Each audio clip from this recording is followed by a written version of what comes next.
Welcome to the first episode of Audio and Stuff. I'm Robert, and I hope you enjoy my content. I am fortunate to have one of the first new Revox B77 Mark III reel-to-reel recorders in the US.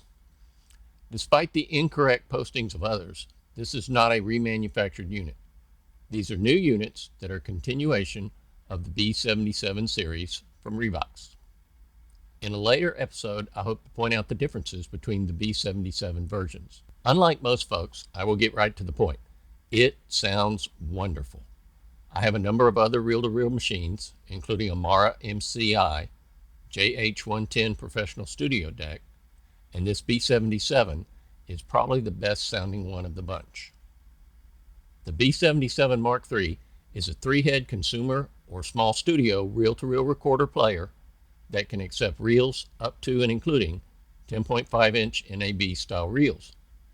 It is a 2-track machine, so it uses the entire tape in one direction. It will not play back 4-track tapes such as the pre-recorded tapes from the late 50s through about 1987.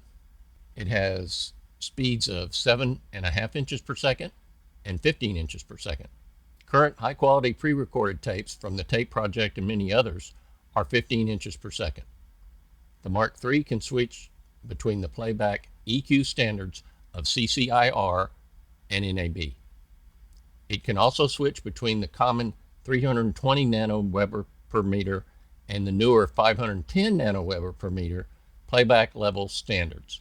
Most current 2-track tapes are about 250 or 320 nanowebers per meter.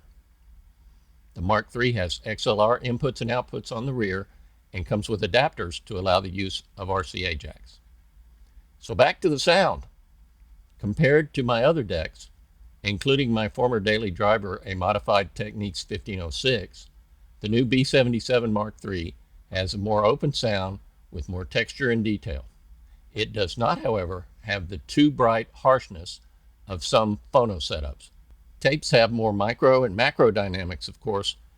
You get no mistracking or distortion like one might experience on an inexpensive or not properly set up vinyl system. I have a high-end vinyl playback system and love it, but tape is definitely superior if done correctly. That's all for now, and thanks for watching.